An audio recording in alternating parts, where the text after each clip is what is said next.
आप लोग अपने घरों में सत्यनारायण की कथा करवाते होंगे। अक्सर शादी विवाह के समय में लोग अपने घरों में कथा करवाते हैं। तो मान लीजिए आपके घर में शादी है और आपने सत्यनारायण की कथा करवाई। अब पंडित जी ने मंगल के लिए पूजा का बहुत सा सामान लिख दिया कि भाई देखो, एक तो गणेश जी के लिए, दुर्गा जी के लिए, देवताओं के लिए वस्त्र ले आना और सुपारी ले आना और नारियल ले आना और ये सामान ले आना। अब आप कपड़े के दुकानदार के पास गए। भैया भैया, तुम्हारी दुकान में कमीज का जो सबसे बढ़िया कपड़ा हो, 200 रुपया मीटर, 250 रुपया मीटर, 300 रुपया मीटर, वो दे दो। क्यों? अरे मेरे बेटे का विवाह है। ये विवाह कोई रोजाना होता है, इसलिए बढ़िया से बढ़िया कमीज का कपड़ा दो। दुकानदार ने दे दिया। अब आपने कहा भैया 1 गज कपड़ा और दे दो। क्या इसी में से? नहीं नहीं, आपके यहां जो सबसे सस्ता कपड़ा हो, 4 रुपए गज, 5 रुपए गज, 6 रुपए गज। क्यों? अरे वो भगवान के लिए लेकर जाना है, भगवान पहनते तो है नहीं, वो पंडित जी ने कहा है इसलिए ले जा रहे हैं।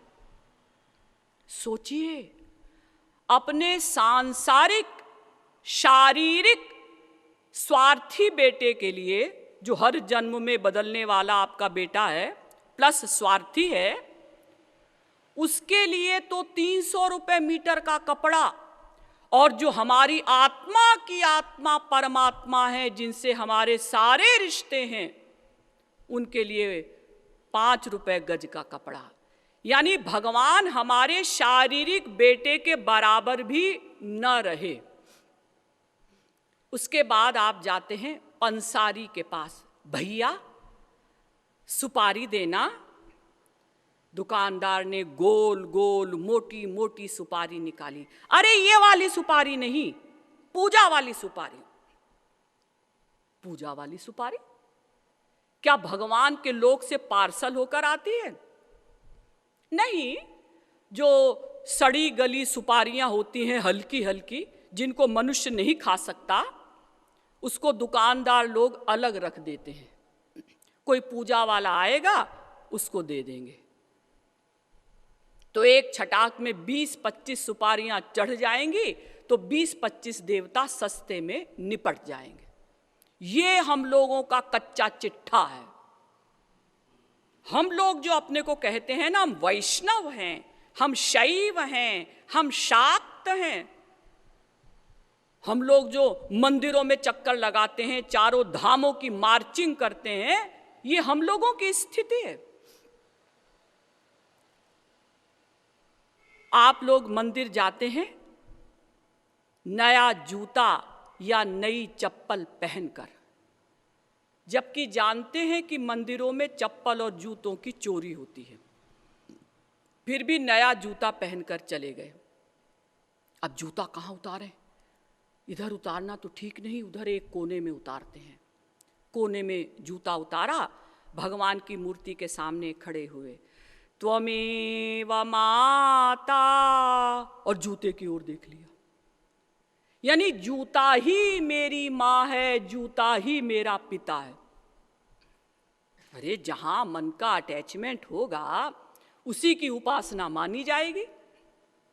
अगर आपके मन का लगाव, अटैचमेंट जूते में है, तो जूते की भक्ति मानी जाएगी, भगवान की भक्ति नहीं मानी जाएगी। हम लोग अपने घरों में बैठकर या मंदिरों में बैठकर बड़े बड़े संतों के बनाए हुए भजन गाते हैं ना। मौसम कौन कुटिल खल कामी, और जेहि तन दियो ताहि बिसरायो, ऐसो नमक हरामी मौसम, कौन कुटिल खल कामी। हे नाथ, मेरे समान कुटिल, कपटी, कामी और कौन हो सकता है? आपने मुझे सब कुछ दिया और ये शरीर भी दिया, मैं आपको ही भूल गया। हरि हो सब पतितन कोटि को। हे नाथ, मैं अनंत ब्रह्मांडों में जितने भी पापी हैं, उन समस्त पापियों में सबसे बड़ा पापी हूँ। और इस प्रकार के भजनों को गाकर हम में से बहुत से लोग आंसू भी बहा देते हैं। लेकिन हम मंदिर से बाहर निकले और किसी ने हमसे कहा, क्यों बे कपटी, क्यों बे कामी? तो हम कहते हैं, क्या कहा? हमें कपटी कहा, हमें कामी कहा? भविष्य में यदि ऐसा कहा तुम्हारे दांत तोड़ देंगे। क्यों जी? आप तो अभी मंदिर में कह रहे थे भगवान के सामने कि आप कामी हैं, कुटिल हैं, कपटी हैं। हाँ, तो हम भगवान से कह रहे थे, तुझसे थोड़ी कह रहे थे।